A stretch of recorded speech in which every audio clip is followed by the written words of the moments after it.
What if I told you Tom Bombadil once walked into the heart of Sauron's shadow and left untouched? Hey everyone, welcome back to the channel where we dive deep into the corners of Middle-earth most fans never see. Today, we're tackling one of the wildest what-if moments pulled straight from the cracks of Tolkien lore. The secret meeting between Tom Bombadil and Sauron the Necromancer in Dol Guldur. Now, this isn't something Tolkien spelled out directly, but when you piece together hints from The Lord of the Rings, the Silmarillion, the Unfinished Tales, and even Tolkien's letters, a fascinating picture emerges. So buckle up, because we're stepping into a version of Middle-earth where the most carefree, enigmatic being in Arda walks right into the fortress of one of its darkest powers. And the crazy part? He's not there to fight. It all starts in the Fellowship of the Ring, when the hobbits, desperate and hunted, land in Tom Bombadil's house. Frodo offers Tom the One Ring, and Tom laughs, flips it in the air, and even makes it disappear. Not for a second does it affect him. He is his own master, Tolkien writes, leaving fans wondering ever since, how is that possible? Now imagine this moment rippling across Middle-earth, reaching Sauron himself, still cloaked as the Necromancer in Dol Guldur. Sauron, the great deceiver, would be furious and deeply curious. Sauron, remember, has always been obsessed with control. Back in the Silmarillion, as Myron, he craved order, bending the chaos of Arda to his will.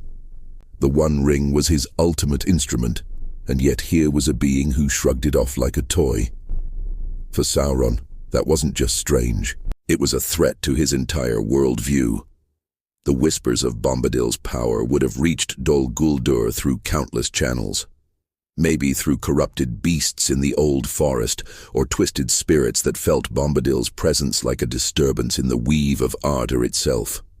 Sauron, hiding from the eyes of the White Council, would not ignore such rumors. But why would Tom even bother going to Dol Guldur? Here's the twist. Tom may have sensed the growing rot in Mirkwood, a sickness creeping into the roots of the world. Not to challenge it, but perhaps to understand it, or to remind Sauron that some powers simply can't be ruled. Tom doesn't care for power, but that doesn't mean he's blind to its dangers.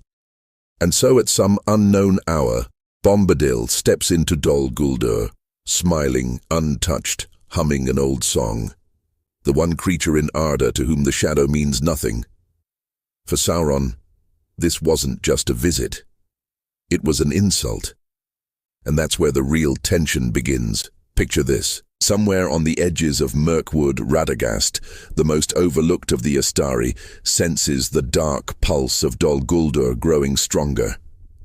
Unlike Gandalf or Saruman, Radagast listens to the whispers of birds, the shifting of roots, the shiver of beasts in the underbrush.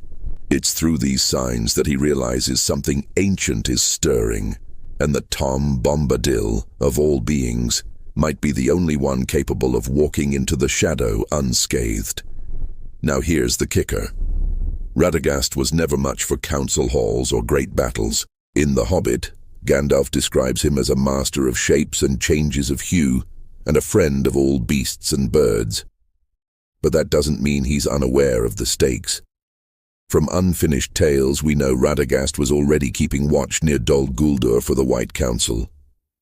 So, it's entirely plausible he would reach out to Tom, the Old Forest's strange guardian, as a last-ditch attempt to learn more, or even deliver a message only Tom could carry.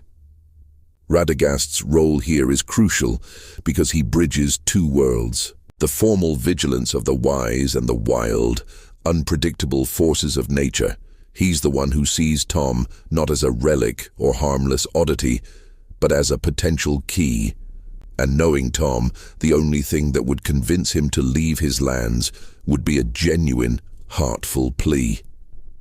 Imagine Radagast arriving at Tom's house, drenched in rain, hair tangled with moss, clutching his staff, and explaining in hurried words what's festering in the south of Mirkwood.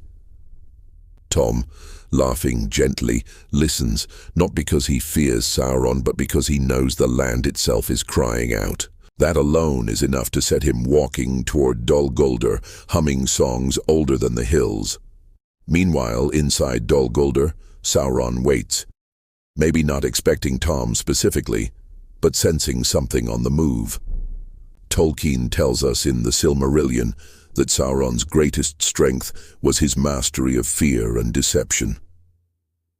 And yet, here comes a figure who fears nothing, who sees through all deception. You can almost feel the tension crackling as Tom crosses the threshold into the necromancer's lair. The meeting isn't one of violence or magic duels. That's not Tom's way. Instead, it's a collision of philosophies. Domination versus freedom, control versus joy. And it all begins because Radagast understood that sometimes the strangest piece on the board is the one that matters most. Here's where things get really interesting. Dol Guldur, the Hill of Sorcery, isn't just a fortress of stone and shadow. It's a place soaked in malice. We know from unfinished tales that it was Sauron's stronghold long before the White Council suspected, and the land around it had been twisted, poisoned, made cruel. Yet when Tom Bombadil stepped onto its grounds, something in the very bones of the hill stirred. Not in fear, but in recognition. Tolkien hints that the land itself remembers older songs, older masters. Remember in the Fellowship of the Ring, when Tom commands Old Man Willow and banishes the Barrow Wight with ease.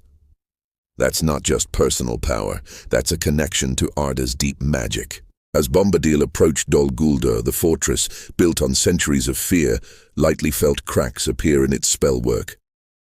The roots of Mirkwood, long suffocated, might have trembled at his song. Now imagine the spirits within Dol Guldur. Wraiths, corrupted creatures, lesser spirits bound to Sauron's will.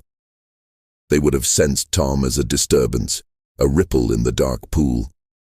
Some may have fled, unable to bear his presence.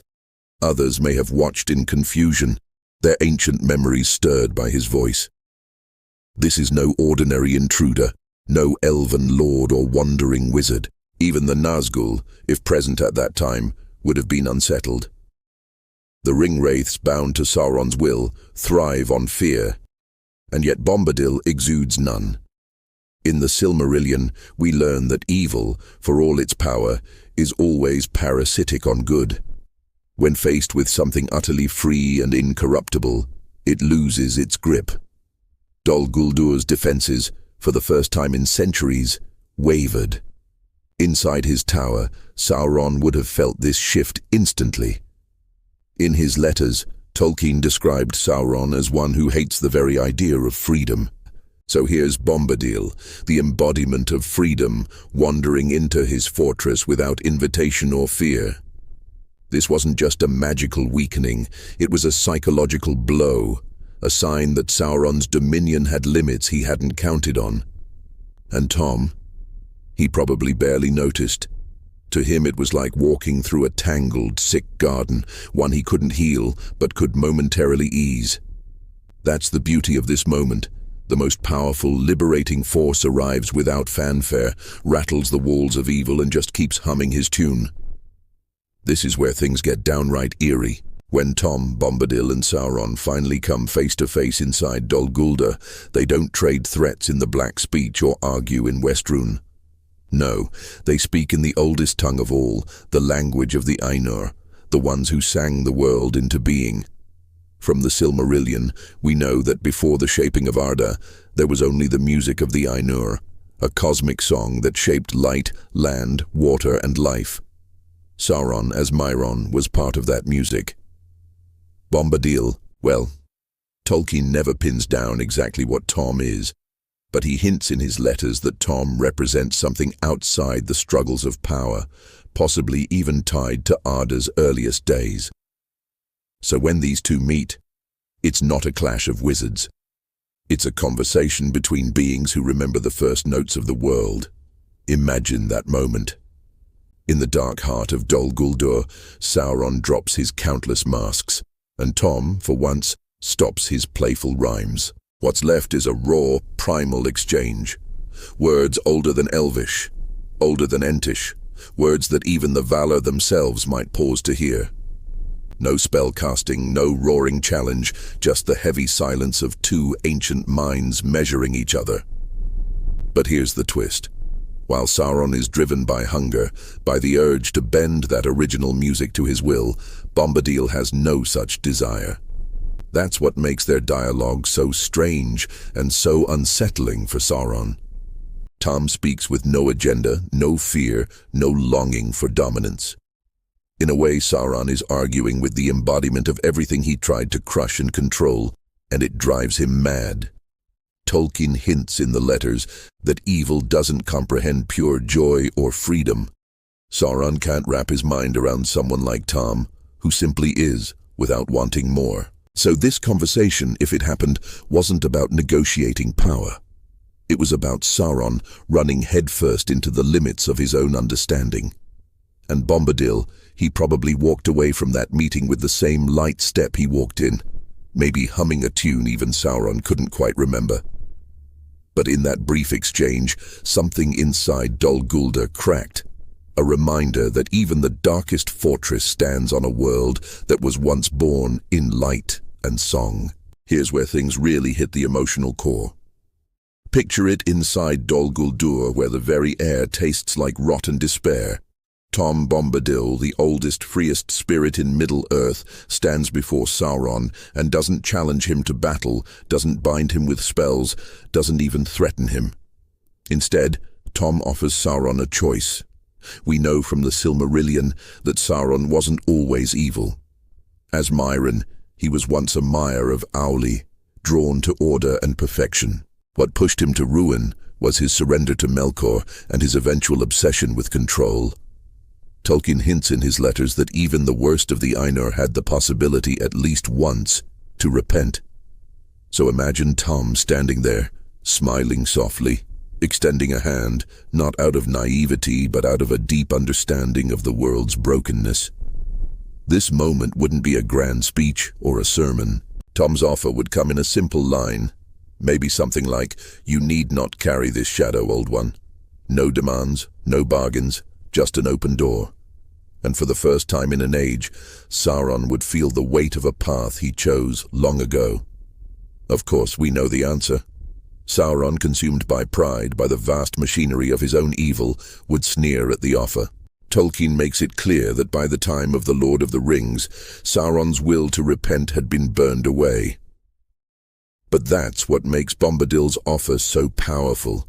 It wasn't about changing Sauron. It was about reminding him, even in his darkness, that another road once existed. Can you imagine Sauron's fury after that?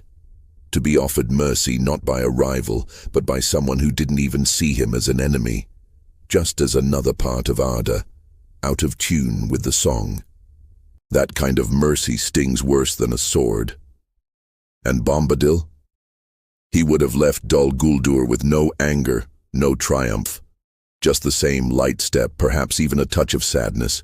After all, even the oldest heart knows when a soul is too far gone. Here's where things ripple beyond just Tom and Sauron. After that strange, quiet meeting, something subtle but real shifted inside Dol Guldur. Remember, this fortress wasn't just stone and iron. It was wrapped in enchantments of fear, illusion, and shadow, designed to hide Sauron's true presence from the wise. Yet Tom Bombadil's presence, even without lifting a finger, left a mark. Tolkien shows us in The Fellowship of the Ring that Bombadil's songs can break spells and shake off dark enchantments. Whether it's Old Man Willow or the Barrow Wights, Tom doesn't attack. His being dissolves the shadow. So it's not a stretch to imagine that just by walking through Dol Guldur, humming some forgotten tune, Bombadil caused tiny fractures in the necromancer's web of magic. These fractures wouldn't bring the fortress crashing down overnight, but they'd leave behind weaknesses. Places where Sauron's grasp slipped just a little, where the darkness thinned at the edges. Maybe the spiders of Mirkwood grew restless, or the trees leaned a little more toward the light. Maybe, just maybe, Gandalf's later investigations became possible because Bombadil had softened the barriers without even trying. Inside Dol Guldur, Sauron would have felt it immediately. Tolkien describes Sauron's strength as both physical and spiritual, a great will binding the wills of others. But here was a will that could not be bent, a presence that flowed through his fortress like a clear stream cutting through ash. For the first time in centuries, the necromancer realized that his fortress was not invincible. It's also worth noting that Tolkien believed evil was self-defeating. Dol Guldur's enchantments were built on fear and domination, forces Bombadil was utterly immune to. So even though Tom left without confrontation, his visit planted a seed of decay, a reminder that the fortress stood on unstable ground, and Bombadil, he probably never thought twice about it. For him it was like clearing cobwebs from an old tree, a small kindness, not an act of war. But for Sauron, it was a crack that would eventually widen until the White Council came knocking on Dol Guldur's door. Here's something wild to consider. For all Sauron's power, cunning and malice, it wasn't Gandalf or Galadriel or even Elrond who rattled him the most. It was Tom Bombadil. Why? Because Tom couldn't be predicted, controlled, or tempted. In the Fellowship of the Ring, Gandalf tells the Council that Tom would not be affected by the ring, nor would he be interested in guarding it. That kind of independence, it terrified Sauron in ways no army ever could. Sauron thrives on corruption. We see it across Tolkien's works, whether twisting Númenórean kings, deceiving the elves, or enslaving the Nine with the rings of power. His strategy always hinges on breaking will and planting fear. But Bombadil stands completely outside that game. He can't be corrupted because he doesn't care about the stakes. He doesn't want power, doesn't crave knowledge, and doesn't need to conquer or protect.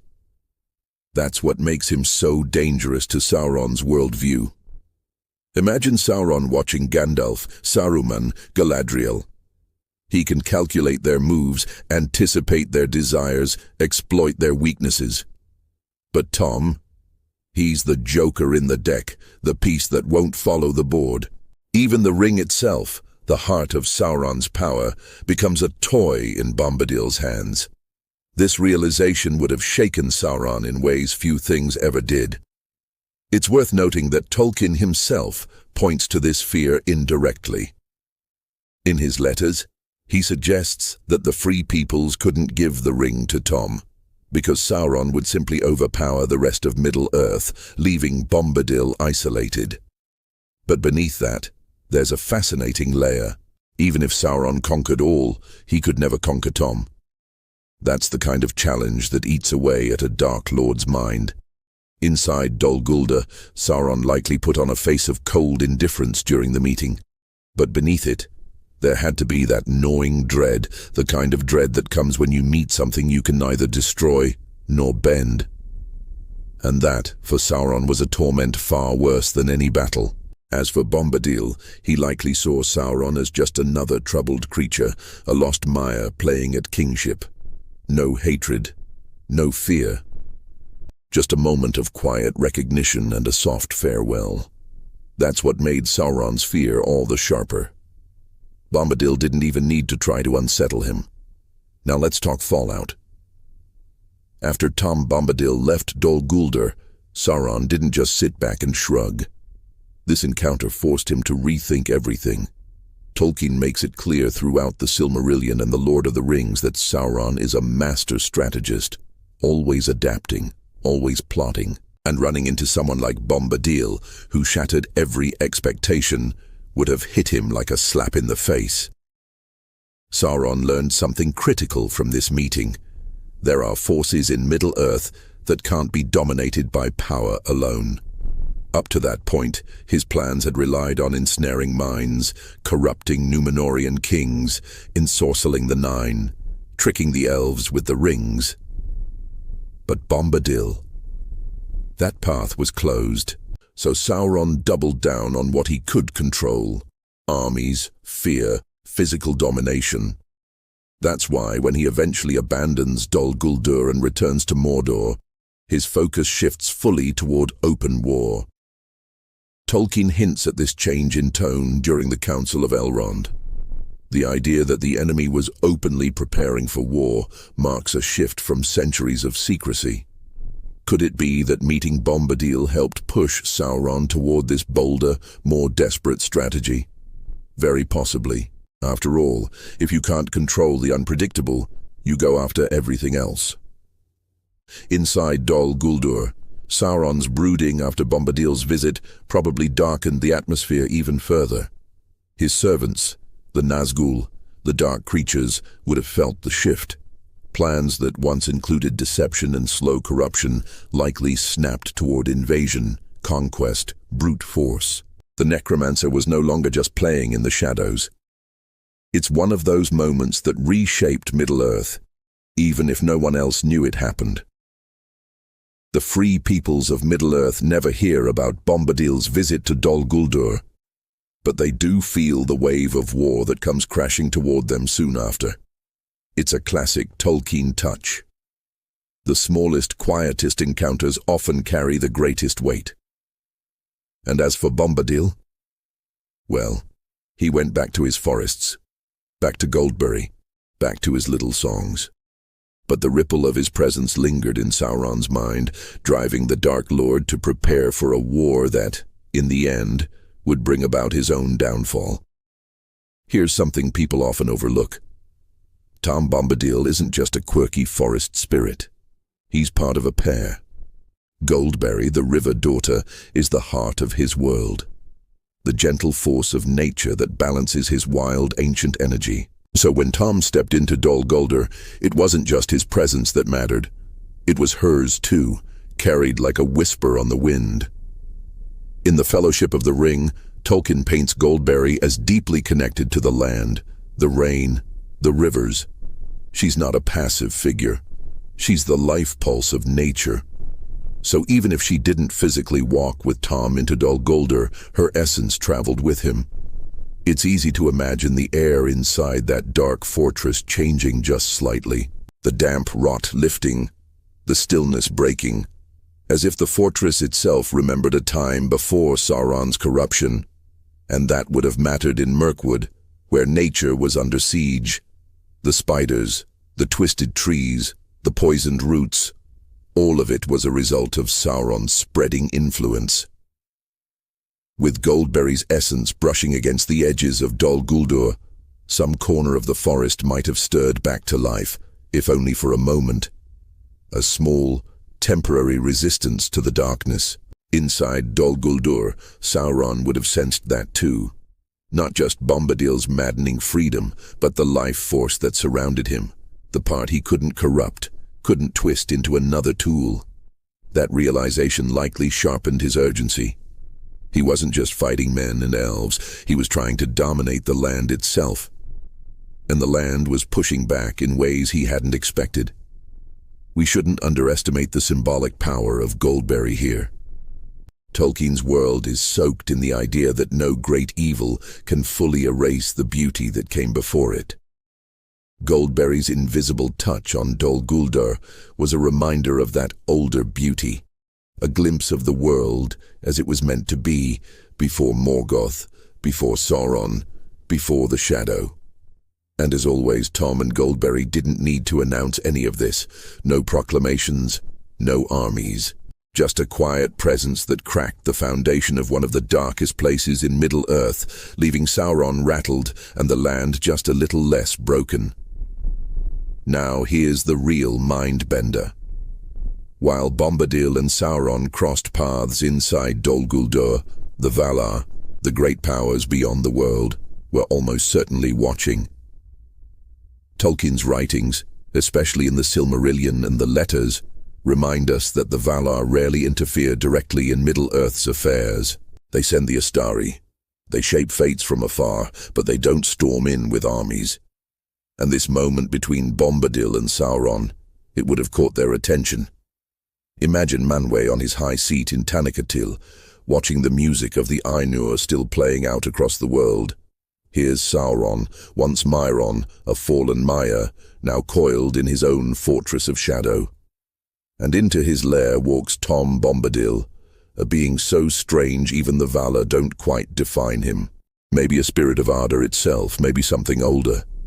This was no ordinary meeting. It was a crack in the long, slow story of Middle-earth. But true to form, the Valar remained silent. That's their tragedy and their wisdom. In the Silmarillion, we see how their interventions often backfire, from the War of Wrath to the exile of the Noldor. By the Third Age, they've stepped back, leaving the fate of Middle-earth to its own people.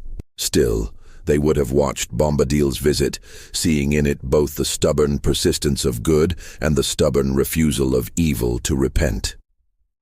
For Sauron, the weight of those watching eyes, even if he couldn't feel it consciously, would have added to the pressure. Somewhere deep in his corrupted soul, there might have been a flicker of the Maya he once was, aware that he was being seen not just by Bombadil, but by the greater powers beyond. And yet, as always, he chose defiance. Bombadil, on the other hand, would have felt none of that weight. He wasn't acting for the Valar, wasn't serving some grand cosmic plan. He was just being himself, free, joyful, untouchable. And that's what makes this moment so beautiful. Even under the eyes of the gods, Bombadil stayed Bombadil, and Sauron stayed Sauron. So when Tom walked out of Dol Guldur, the Valar let him go without a word, trusting in the slow, painful unfolding of history.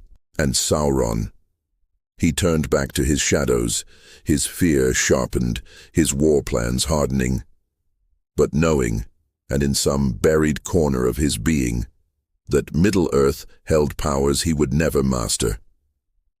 And that's it. The secret hypothetical meeting between Tom Bombadil and Sauron at Dol Guldur, drawn from every corner of Tolkien's legendarium. If you've made it this far, here's my challenge to you. Drop a comment below. Do you think Bombadil really could have changed Sauron's fate? Or was the Dark Lord too far gone? And if you're hungry for more deep-dive Tolkien lore, hit that subscribe button, because we've got a whole series coming on the unfinished tales, the history of Middle-earth, and even the wildest details from Tolkien's letters.